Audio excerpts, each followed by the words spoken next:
When Nyhellenia, or Helena, whose own name was Minerva, was well established, and the Greeks loved her almost as much as her own folk, some princes and priests came to the burg and asked her where her inherited states, or Erva, were. Helena answered, "I carry Min, that is, my Erva, in my heart. What I inherited is love of wisdom, justice, and freedom. If I lost that, I would be like the lowest of your slaves. Now I give advice for free, but then I would sell it." The dignitaries left and shouted mockingly, "We are your obedient servants, wise Helena." But they failed in their ridicule, for the folk that loved and followed her took this name as a name of honor. When the dignitaries realized they had missed their target, they started accusing her and said she had bewitched the folk. But our folk, and the good Greeks, asserted everywhere that it was slander. Once they came and asked, "So if you are not a sorceress, then what is the purpose of the eggs you always have with you?" Minerva answered, "These eggs are the symbol of Freya's counsels, in which our future, and that of all humankind, lies concealed. Time must hatch them, and we must protect them from being damaged." The priests replied, "Well said, but what is that hound at your right-hand side for?"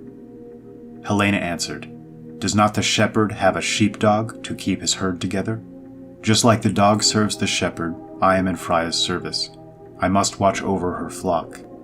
"That makes sense indeed," said the priest. "But tell us, what is the meaning of the night owl that is always sitting on your head? Might that light-shunning animal be the sign of your clairvoyance?" "No," Helena answered. "He helps me remember that a certain kind of people is wandering the earth, also living in temples and holes, gnawing in the dark, but not like him helping to rid us of mice and other plagues, but rather to invent tricks to rob other people of their knowledge, so they can more easily seize and enslave them and suck their blood like leeches." Once, when the plague had come to the land, they came with a crowd of people and said, "We are all making offerings to the gods, so that they might ward off the plague. Will you not help calm their wrath? Or did you bring the plague over the land with your arts?" "No," Minerva said. "Since I do not know any gods that do evil, I cannot ask them to be nicer. I know only one God, that is Ralda's spirit. And because God means good, he also does no evil." "Where does evil come from, then?" the priests asked. "All evil comes from yourselves and from the stupidity of the people that walk into your trap. So if your supreme being is all that good, then why does he not avert evil?" the priests asked. Helena answered, "Freya has put us on the path, and the carrier, that is time, must do the rest. For all disasters, counsel and help can be found, but Ralda wants us to search ourselves, so we shall become strong and wise. If we refuse, he lets us squeeze out our own tumors, so we shall experience the results of wise and foolish deeds." A prince replied, "I would imagine it better to simply ward off disaster." "Of course," Helena answered, "because then people would remain like tame sheep. You and the priests want to protect, but also to shear and slaughter them. But that is not what our supreme being wants. He wants us to help each other, but also that all be free and become wise. Because we want that too, our folk elects our leaders, reeves, counselors, and all chieftains and masters from the wisest of the good people. So all will do their best to become wise and good. This way, we will know and teach the folks at the same time that only being wise and acting wisely leads to glory." "That is quite a statement," the priest said. "But if you imply that the plague is a result of our ignorance, then would Nyhellenia be so good as to live up to her proud name and enlighten us?" "Yes," Helena said. "Crows and other birds only feed on foul carrion, whereas the plague not only likes foul carrion, but also foul ethics, customs, and addictions. If you want the plague to leave for good, you must overcome the addictions, and all must become pure, inside and out."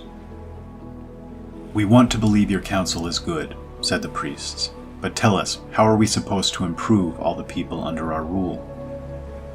Then Helena rose from her seat and said, "The sparrows follow the sower, the folks their good leaders. Therefore you must begin by purifying yourselves, so that you may look within and without turning red from shame before your own conscience. Now, instead of purifying the people, You have invented foul feasts where they drink so excessively that they end up rooting in the mud like pigs, ready to satisfy your vile lusts." The people began to yell and scold, so that she did not dare to engage in any further debate. One might have expected that they would have mobilized people everywhere to expel us altogether from the land. No, instead of accusing her, they went everywhere, even to the near Greeklands, up to the Alps, declaring that it had pleased the most supreme being to send his wise daughter Minerva, nicknamed Nyhellenia, among the people, on a cloud from the sea, to give them good counsel, and that all who would hear her should become rich and happy, and eventually should rule the whole kingdom of the earth.